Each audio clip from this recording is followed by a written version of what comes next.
Hello guys, welcome back to my YouTube channel. അപ്പോൾ നമ്മൾ Kozhikode Riyas doctor വീട്ടിൽ പോയിട്ടുണ്ടായിരുന്നു. വീടല്ല, ഫ്ലാറ്റിൽ പോയിട്ടുണ്ടായിരുന്നു. അപ്പോൾ അവിടുത്തെ വിശേഷമാണ് കേട്ടോ. അപ്പോൾ പോയ ഉടനെ ചായ ഉണ്ടാക്കി കുടിക്കുകയാണ്. ഡോക്ടർ ആയതുകൊണ്ട് തന്നെ ഒരുപാട് കാര്യത്തിന് പുള്ളിക്കാരൻ ഭയങ്കര സ്ട്രിക്റ്റാണ്. അപ്പോൾ ബ്രൗൺ ഷുഗറാണ് യൂസ് ചെയ്യുന്നത്. അപ്പോൾ അത് യൂസ് ചെയ്തിട്ട് ഞങ്ങളെല്ലാവരും ചായ ഉണ്ടാക്കി കുടിക്കുകയാണ് കേട്ടോ. ഫസ്റ്റ് ചായ ഉണ്ടാക്കി കുടിച്ചു. അത് കഴിഞ്ഞതിന് ശേഷം ഞങ്ങൾ ഫ്ലാറ്റ് പുള്ളിക്കാരനൊന്ന് ചേഞ്ച് ചെയ്തിട്ടുണ്ടായിരുന്നു. അപ്പോൾ അത് കാരണം ഞങ്ങളത് ഫുള്ളായിട്ടൊന്ന് മൊത്തത്തിൽ അങ്ങ് കണ്ടു. അപ്പോൾ അതൊക്കെ കണ്ടു കഴിഞ്ഞതിന് ശേഷം പുള്ളിക്കാരൻ്റെ, അതായത് ഡോക്ടർ റിയാസിൻ്റെ റൂമിലേക്ക് പോയിരിക്കുകയാണ് കേട്ടോ. അവിടെ ഡോക്ടറുടേതായിട്ടുള്ള ഫുൾ സെറ്റിങ്സും കാര്യങ്ങളൊക്കെ ഉണ്ട്. അപ്പോൾ അതൊക്കെ കണ്ട് കുട്ടികളിങ്ങനെ നോക്കി കളിക്കുകയാണ്. അപ്പോൾ എനിക്കൊരാഗ്രഹം, എനിക്ക് അല്ലെങ്കിലേ ഉള്ളൊരാഗ്രഹമാണ് ഡോക്ടർ ആവാനുള്ളത്. എന്തായാലും അത് എന്നെക്കൊണ്ട് സാധിച്ചില്ല. ഇനി സാധിക്കുമോ എന്നും അറിയില്ല. ഏജ് ഒരു വിധമായതുകൊണ്ട് അറിയില്ല. അപ്പോൾ എന്തായാലും ഇങ്ങനെ സാധിച്ചുകൊണ്ടിരിക്കുകയാണ്. അപ്പോൾ ഞാൻ ആ സീറ്റിലൊക്കെ ഇരുന്നു, സ്റ്റെതസ്കോപ്പൊക്കെ ഇട്ട് നമ്മളിങ്ങനെ BP ചെക്ക് ചെയ്യുന്നതൊക്കെ നോക്കി അങ്ങനെയൊക്കെ ഒരു ഷോ കാണിച്ചുകൊണ്ടിരിക്കുകയാണ് ഞാൻ. അപ്പോൾ കുട്ടികളും വന്നിട്ട് അതുപോലെയൊക്കെ നോക്കി കളിക്കുന്നുണ്ട്. അപ്പോൾ അവിടെ ചെന്നപ്പോൾ എന്താ പറയുക, വല്യപ്പയുടെ കുറച്ച് ഡീറ്റെയിലും കാര്യങ്ങളൊക്കെ പറഞ്ഞു. അതിന് വേണ്ട എന്താ മെഡിസിനും കാര്യങ്ങളും ഉണ്ടെങ്കിൽ തരാൻ പറഞ്ഞു. പിന്നെ എൻ്റെ കാര്യങ്ങൾ പറഞ്ഞു. അപ്പം അത് കാണിച്ചു, അതിനുള്ള സൊല്യൂഷനും കാര്യങ്ങളും പറഞ്ഞു.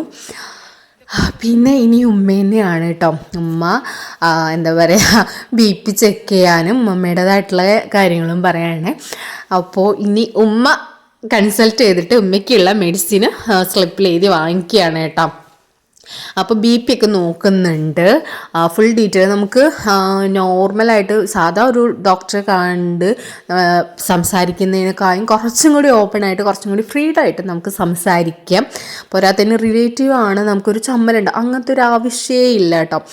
നല്ല കൂളായിട്ട് നമുക്ക് എല്ലാം ഡിസ്കസ് ചെയ്യാൻ പറ്റും. നന്നായിട്ട് എക്സ്പ്ലെയിൻ ചെയ്ത് നമുക്ക് പറഞ്ഞും തരും. കാരണം നമുക്ക് അറിയുന്നത് കൊണ്ട് നമുക്ക് നന്നായിട്ട് എക്സ്പ്ലെയിൻ ചെയ്ത്, നമ്മളൊരു കാര്യം പറഞ്ഞാൽ നന്നായിട്ട് എക്സ്പ്ലെയിൻ ചെയ്ത് പറഞ്ഞും തരും കേട്ടോ. അപ്പോൾ അതാ ഞങ്ങൾ എല്ലാ വിശേഷങ്ങളും ചോദിച്ചറിഞ്ഞുകൊണ്ടിരിക്കുകയാണ്. അപ്പോൾ ഇതിലിപ്പം എന്താണെന്ന് ചോദിച്ചാൽ, നമുക്ക് വിരയുടെ ശല്യം എല്ലാവർക്കും, വലിയവർക്കും ഉണ്ടാവും, ചെറിയ കുട്ടികൾക്കും എല്ലാവർക്കും ഉണ്ടാവും. അപ്പോൾ 6 മാസത്തിലിടയ്ക്ക് ഇത് ചെയ്യുന്നത് വളരെ നല്ലതാണ്.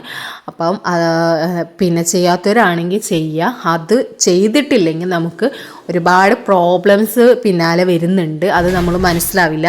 എൻ്റെ 3 ഡെലിവറിക്കും കൂടെ നിന്ന് ഫുൾ സപ്പോർട്ട് ചെയ്ത് എല്ലാത്തിനും നന്നായിട്ട് എക്സ്പ്ലെയിൻ ചെയ്ത്, ഇത് അങ്ങനെ ചെയ്യണം, അങ്ങനെ കുടിക്കണം, ഇങ്ങനത്തെ ഫ്രൂട്ട്സ് കഴിക്കണം എന്ന് പറഞ്ഞ എല്ലാ കാര്യങ്ങളും ഗൈഡ് ചെയ്ത് എനിക്ക് മനസ്സിലാക്കി പറഞ്ഞു തന്നത് റിയാസ് ഡോക്ടറാണ്.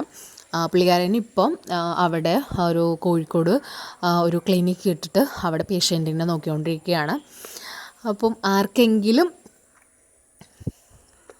ഈ ഒരു ഡോക്ടറുടെ ഡീറ്റെയിൽ കാര്യങ്ങൾ അറിയണമെന്നുണ്ടെങ്കിൽ ജസ്റ്റ് ഒന്ന് കമൻറ്റ് ചെയ്തോളൂ. ഭയങ്കര ഓപ്പണാണ്, ഒന്നും ഹൈഡ് ചെയ്ത് വെക്കൊന്നുമില്ല. നമുക്ക് എന്താണോ നമുക്ക് അസുഖമുള്ളത് അത് നല്ല കൂളായിട്ട് നന്നായിട്ട് എക്സ്പ്ലെയിൻ ചെയ്ത് തരും കേട്ടോ. അതെല്ലാം കഴിഞ്ഞ് അവിടുന്ന് ഞങ്ങൾ തിരിച്ചെത്തുമ്പോൾ നല്ല ലേറ്റ് ആയിട്ടുണ്ടായിരുന്നു. പിന്നെ രാവിലെ സ്കൂളിലേക്ക് പോകണമായിരുന്നു. അപ്പോൾ കുട്ടികളെ ബാഗ് പാക്ക് ചെയ്തുകൊണ്ടിരിക്കുകയാണ് കേട്ടോ. അപ്പോൾ അവരുടെ ബാഗിലുള്ള ഇത്രയും സാധനങ്ങളാണ് അവർ ദിവസം കൊണ്ടുപോകുന്നത്. അപ്പോൾ ഇതൊന്നും കൊണ്ടുപോകണ്ടെന്ന് പറഞ്ഞാൽ അവർ പറയും, ഞങ്ങൾക്ക് ഫ്രീ ടൈം കിട്ടുമ്പോൾ ഞങ്ങൾക്ക് ഡ്രോയിങ് വരയ്ക്കാനും പെയിൻ്റ് കൊടുക്കാനൊക്കെയാണ് എന്നൊക്കെ പറഞ്ഞിട്ട് ഇത്രയും തിങ്സ് അവർ ബാഗിൽ വെച്ച് കൊണ്ട് നടക്കുന്നുണ്ട്. അപ്പോൾ ഞാൻ വെറുതെ കണ്ടപ്പോൾ ഫുള്ള് ചെക്ക് ചെയ്തതാണ്. അപ്പോൾ ദിക്റുൻ്റെ ബാഗിൽ ഇത്ര, ബേബിൻ്റെ ബാഗിൽ വേറെ. അപ്പോൾ ഇത്രയ്ക്കുള്ളൂ കേട്ടോ വിശേഷം. ഇഷ്ടമായെങ്കിൽ ജസ്റ്റ് ഒന്ന് ലൈക്ക് ചെയ്യാനും കമൻറ്റ് ചെയ്യാനും സബ്സ്ക്രൈബ് ചെയ്യാനും